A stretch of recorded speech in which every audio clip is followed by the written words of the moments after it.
Olá, meu querido irmão, minha querida irmã. Como é bom estarmos juntos nesse período para compartilharmos uma palavra de Deus diretamente dos céus ao seu coração.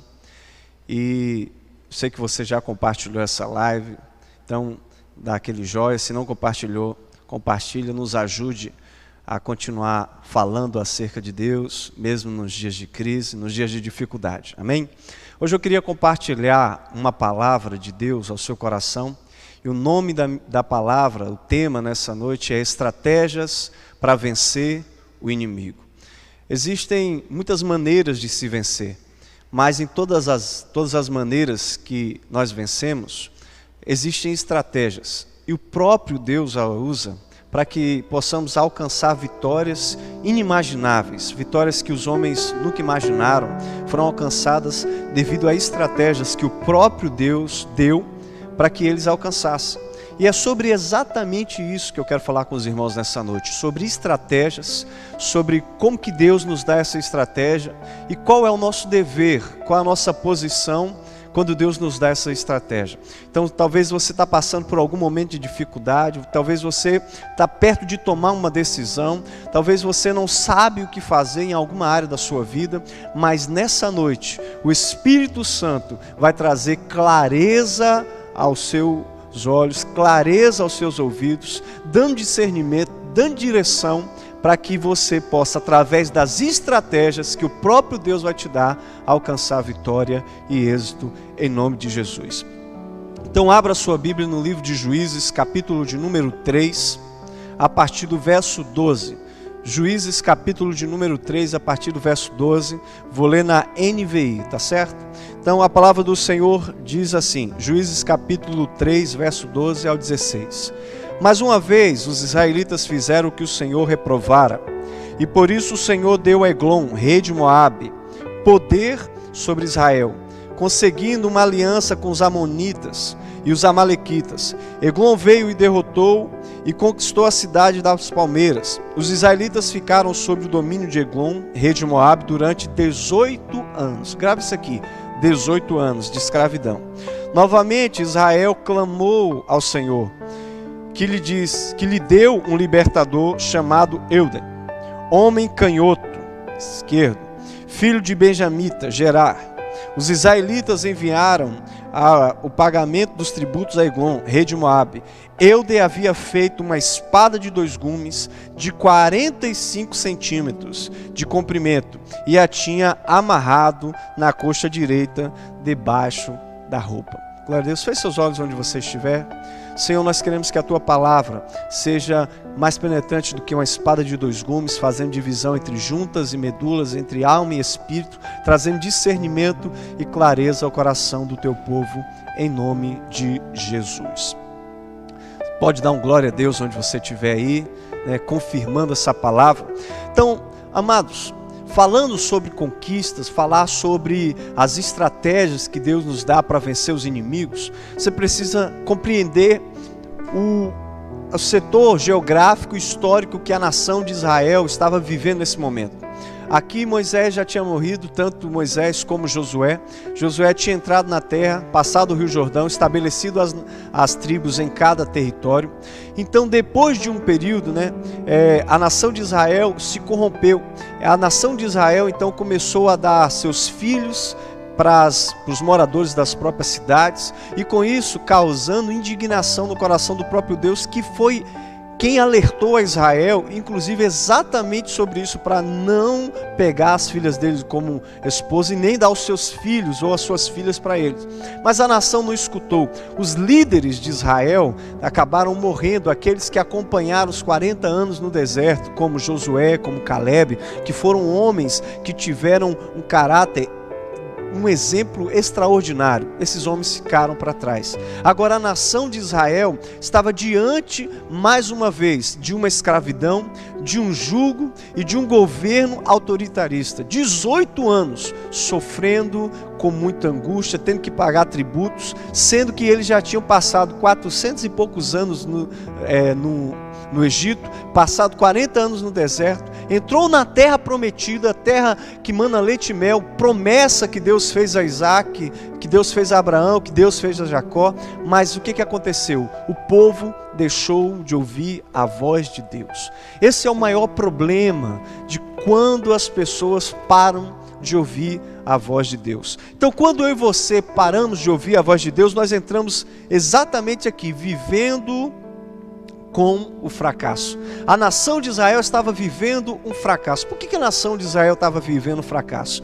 Primeiro, você tem que notar que para a nação de Israel está tomando conta de todo o território. Além de tomar conta de todo o território, a nação de Israel, ela tinha que governar aquela região. E na verdade estava sendo governada. Estava vivendo então debaixo de um fracasso, debaixo de um jugo. Então, aqui aparece um homem, a Bíblia dá o nome dele de Euder, e que ele era da tribo de Benjamim. A tribo de Benjamim trazia na genética a força de um lobo avassalador.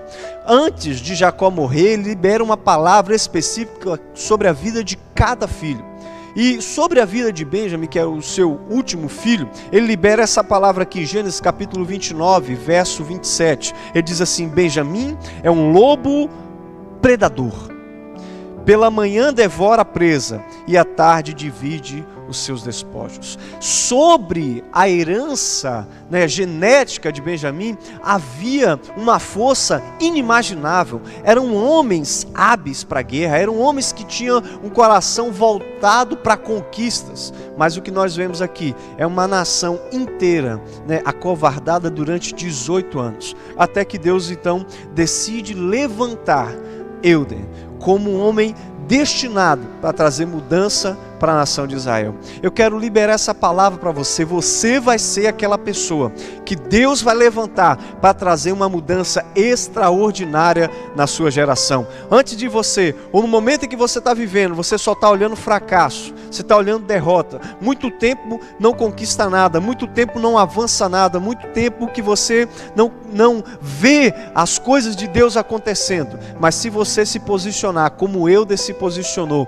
de não aceitar ser escravo como era antes. E se a gente pudesse proporcionar, trazer isso para os nossos dias, você não pode aceitar ser escravo do diabo como era antes, ser escravizado pela força do pecado. A Bíblia diz que o Senhor nos libertou do império das trevas e nos trouxe para a sua maravilhosa luz. Nós não compactuamos com a escravidão de Satanás. Nós somos libertos pela cruz de Cristo.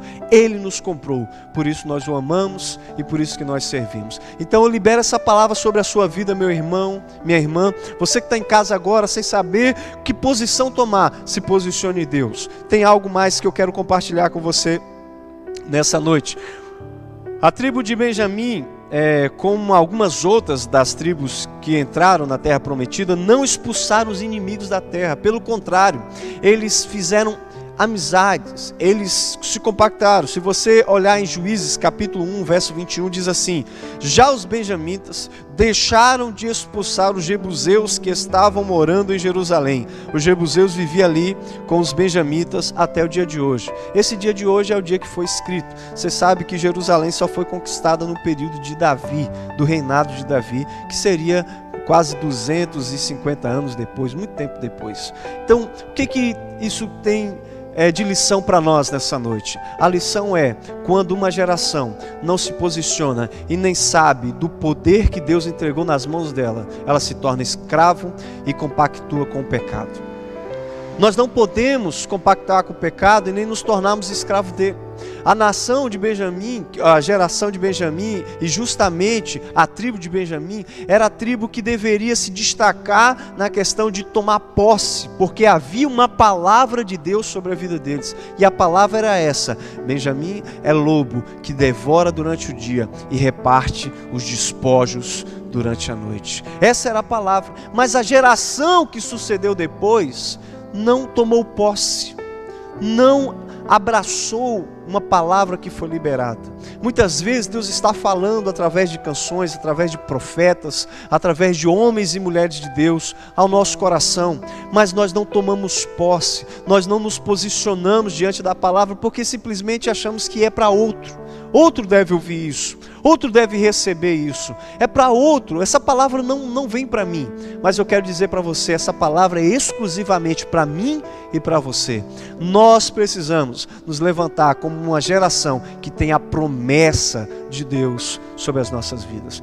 Glória a Deus. Posso ouvir um glória a Deus onde você está aí? Dá um glória a Deus bem forte, né? Vamos trazer a glória do Senhor para esse ambiente. Então, devido a um momento de fracasso, a um momento em que a nação de Israel estava vivendo, então Deus dá uma estratégia de conquista, querido. Então Deus traz uma ideia nova, algo diferente, para que Israel saia da escravidão. Se fizermos um ponto entre o período dos juízes e o dia que vivemos, Deus também tem dado estratégias para que possamos vencer os nossos inimigos, que também procuram nos escravizar. Então, o que aconteceu? O povo levantou um clamor. O povo estava 18 anos escravizado. Então o povo começa a clamar a Deus, e Deus levanta um no meio de uma geração. Quem sabe esse um hoje seja você, que Deus está levantando para tirar milhares da escravidão. Talvez você seja esse um em que Deus quer usar exatamente no meio da sua família para tirar a escravidão do meio da sua família.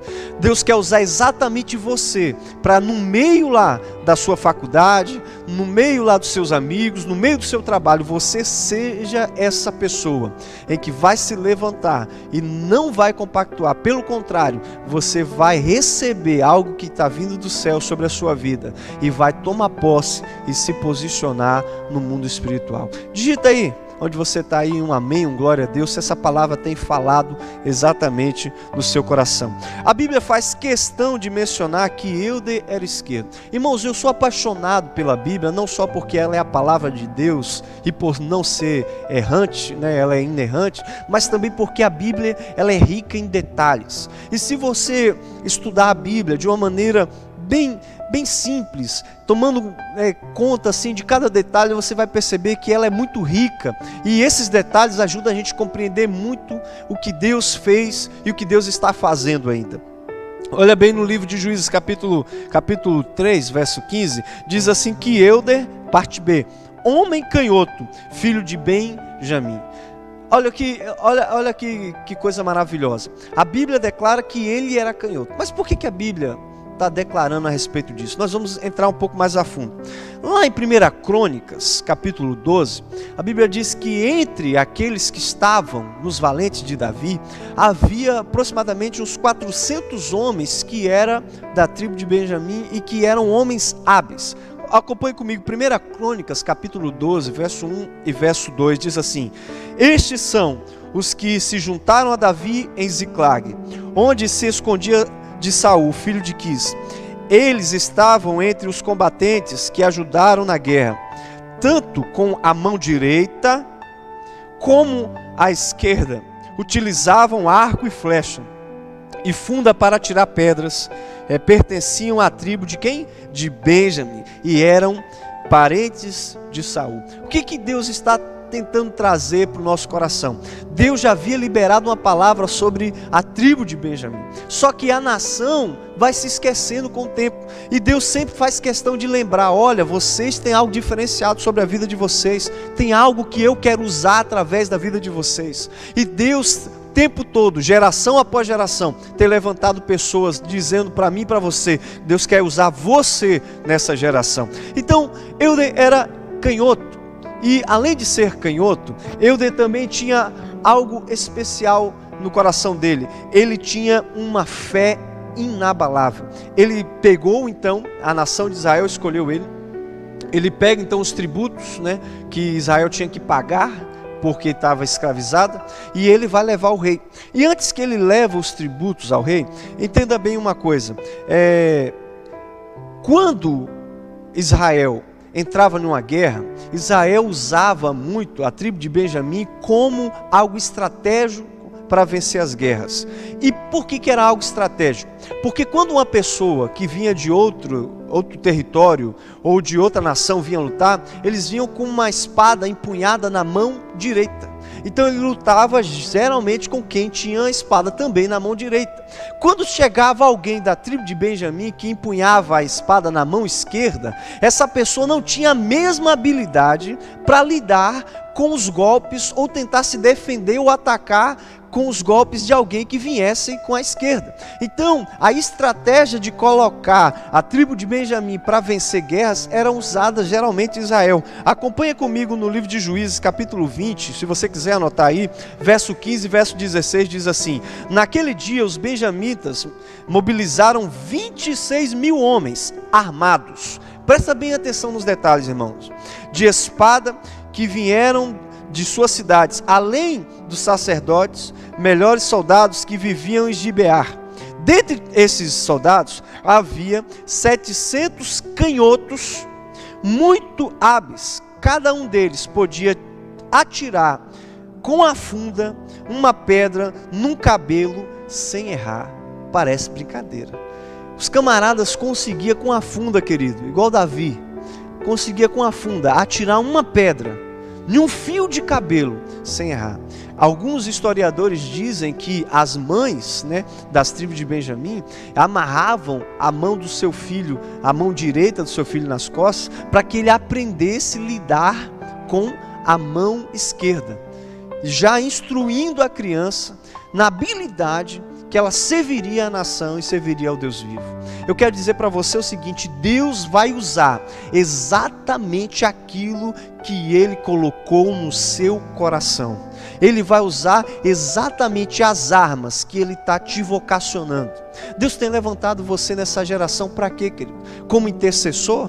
Para orar sobre as pessoas? Deus tem colocado no seu coração fogo para orar por outras pessoas? Ou Deus tem levantado você como um pregador da palavra, falando, tocando no seu coração para mergulhar mais na palavra, tocando no seu coração para se encher mais dele, para que quando no abrir da sua boca o Espírito Santo venha e toque as pessoas pela palavra que Deus vai liberar através de você? Ou Ele tem te levantado como um ministro de louvor, onde você vai abrir a sua boca e os céus vão ser atingidos com a sua adoração e a glória que está sobre os céus vai descer sobre a terra quando você começar a louvar?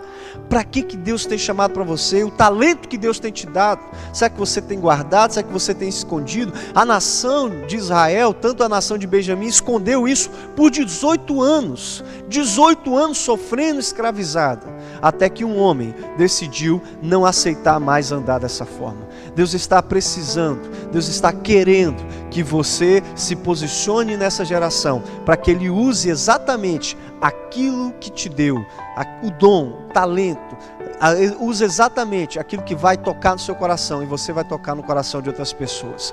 Deus quer te usar, querido, mas precisa que você se posicione também no mundo espiritual. Amém? Vamos para frente.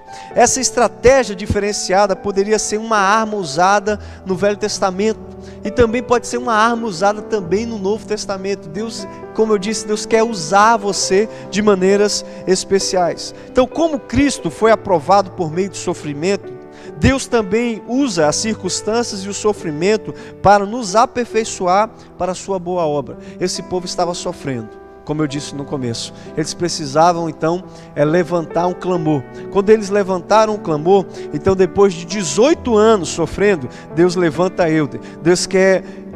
Deus não só levanta Eude, como também dá uma estratégia para ele. Nós vamos falar dessa estratégia daqui a pouco.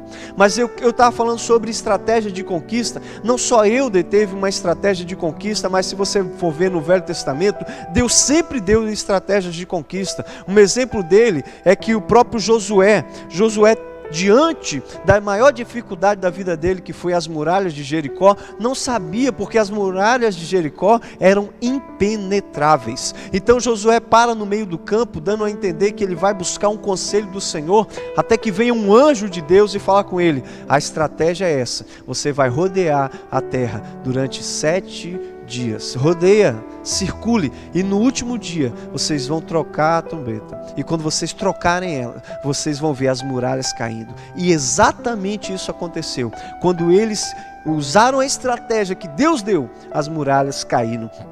Você pode ver também Gideão. Gideão é um camarada que estava ali sofrendo por causa dos midianitas. Toda vez que a nação plantava alguma coisa, eles vinham e roubavam. Até que Deus o levantou como líder, não de muitos, mas apenas de 300. E esses 300 conquistaram o que milhares não conseguiu conquistar. Outra também, Sansão. Sansão também foi um homem que Deus usou como juiz, como um homem cheio do Espírito Santo, para poder livrar por muitas e muitas vezes a nação de Israel dos filisteus. Outra coisa também, Davi, que é um dos mais impressionantes aqui. Se você for ver a estratégia que Deus deu para Davi, qual foi? A estratégia foi a simplicidade de uma funda, mas a força do Espírito Santo dentro de Davi, que fazia dele ser um conquistador diante de Golias. Uma estratégia simples. 40 dias Golias clamou no vale e a nação de Israel acovardada. Deus também levanta Davi com uma estratégia simples, mas objetiva e com o coração queimando por ele. Que você também possa ter as estratégias e o coração queimando por Deus para tomar decisões da sua vida. Vamos lá, como Euder não foi diferente. Deus levantou como uma estratégia e com uma sabedoria para poder livrar o povo da escravidão. Acompanha comigo aí em Juízes capítulo 3, verso 16.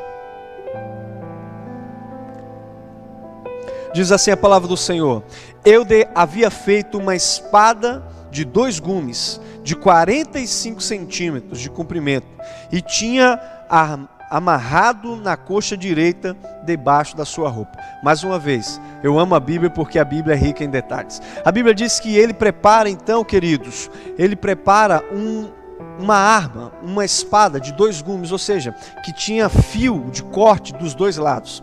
E ele faz ela como se fosse um punho, para ser encaixada na sua mão esquerda. E o que é interessante é que, geralmente, eu e você, se você for assistir qualquer filme, você vai ver que qualquer soldado colocava a sua espada na parte direita, porque facilitava para ele retirar a espada na hora do combate. Mas o que Euder fez? Euder pegou, a sua espada que ele criou e colocou na coxa direita. Ele usou os argumentos, usou a estratégia que Deus tinha dado no coração dele. E depois disso, Deus o levou até a presença do rei. Quando ele entregou o tributo, ele chega ao rei e fala exatamente isso: rei, eu preciso te dar uma palavra. Deus tem algo para falar contigo. Então o rei manda que todos os servos saiam da presença dele e eles entram para uma sala à parte. Você pode estar acompanhando isso a partir do verso 20, no capítulo 3 de Juízes. E eles entram numa sala à parte e o rei tranca a porta. E o rei senta então em um trono que ele tinha reservado. Então, Euder, mais uma vez, vou ler com vocês aqui para você acompanhar, no verso 20, olha o que diz a palavra do Senhor. Euder se aproximou do rei, que estava sentado sozinho na sala superior do palácio de verão, e repetiu: tenho uma mensagem de Deus para ti. Quando o rei se levantou do trono, Euder estendeu a mão esquerda. Olha como a Bíblia faz questão de mencionar ponto por ponto e estratégia por estratégia. Estendeu a mão esquerda e apanhou a espada na sua coxa direita, que estava aqui, e encravou no rei, de uma forma com que a espada foi completa. E a Bíblia ainda dá um relato sobre o rei, que ele era um rei muito gordo, muito pesado, e Euder até não conseguiu retirar a espada e deixou por lá, porque a gordura tampou até a entrada. E o que aconteceu? Depois que Euder fez isso, ele fugiu pelos fundos, desceu e foi até as montanhas onde estava a nação de Israel.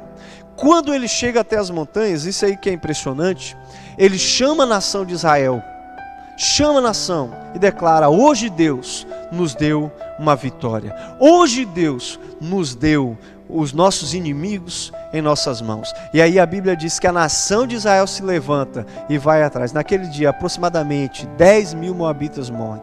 E o que é impressionante é que precisou apenas de um homem, que se posicionasse e se colocasse na brecha para usar as estratégias que Deus deu, para ouvir a voz que Deus estava falando, para se colocar sem medo, sem temor e usando não só o que Deus deu, mas também o conhecimento que ele tinha, porque ele também era da tribo de Benjamim, ele estava sendo preparado para isso. Agora, a palavra que ecoa aos nossos corações é: será que nós temos a mesma disponibilidade que eu detinha, de se levantar quando ninguém mais está se levantando, de se posicionar quando ninguém mais está se posicionando, e olhar e dizer assim para o nosso inimigo: eu tenho uma mensagem de Deus para você. Hoje Deus, como Davi falou para Golias, hoje o Senhor vai te entregar em minhas mãos, porque você não afrontou a mim, você não afrontou apenas Israel, você afrontou o Senhor dos exércitos. Você pode vir contra mim com lanças, com escudo, eu vou a ti em nome do Senhor dos exércitos. Glória a Deus. É isso que nós queremos. Queremos pessoas que tenham o coração queimando por Deus, queimando por se posicionar no mundo espiritual, querendo as estratégias. Você quer que Deus fale contigo, meu irmão? Você quer que Deus fale contigo, minha irmã? Você quer que Deus te dê estratégias para vencer os seus inimigos? A Bíblia diz lá no livro de Efésios, capítulo 6, verso 18, depois que ele fala da armadura, ele diz: então orai em todo tipo de oração e súplicas, dando a entender que se nós quisermos conquistar algo no mundo espiritual, se nós quisermos ter estratégias espirituais, você vai conquistar através da oração, você vai conquistar através do seu relacionamento com Deus, através da sua vida em profundidade com Deus. Então é essa palavra que eu queria liberar para o seu coração nessa noite.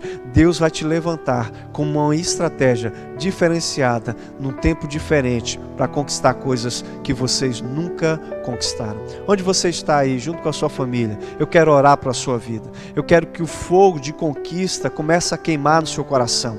Eu quero que você não veja mais o fracasso, não veja mais as crises como algo que para te trazer decepção, para trazer angústia. Pelo contrário, que você veja isso como uma oportunidade para você crescer e exercer aquilo que Deus te deu como autoridade e como estratégia. Senhor, nós oramos nessa noite para que cada pessoa, para que cada lar possa receber do seu Espírito, possa receber da tua presença, da tua palavra agora nessa noite. E onde houver cada irmão, meu Deus, queime no coração dele os teus propósitos e os teus desígnios. Que cada um deles se levanta como boca profética sobre essa geração. Que o Senhor queime no coração deles, ó Pai, não só o desejo de te adorar, mas o desejo de exercer aquilo pelo qual o Senhor os chamou. Em nome de Jesus. Amém e amém. Glória a Deus, aleluia. Então eu espero que você possa ter recebido essa palavra da parte do nosso Senhor e Salvador Jesus Cristo. Antes de encerrar, eu queria agradecer você pelo período que você passou conosco, tá bom? Que você possa compartilhar, essa live vai ficar gravada aí no YouTube, depois você compartilha ela com mais pessoas, se ela tocou, falou alguma coisa no seu coração, que você coloque aí, né, o momento, a palavra que falou contigo, compartilha. E se você quer alguma oração também, você coloca aí nos comentários que precisa de oração, algo na sua vida, nós vamos estar orando também pela sua vida, tá bom? Quinta-feira nós vamos estar de volta aqui, a nossa live na quinta-feira às 19h30, tá bom? Então nós esperamos você. Então até quinta-feira, fique com Deus, um forte abraço, tenha uma excelente semana diante do Senhor, tá bom? Família forte, igreja forte, graça e paz, povo de Deus, é ano de avivamento. Usa as estratégias que Deus te deu, em nome de Jesus. Eia, forte abraço, fique na paz, em nome de Jesus.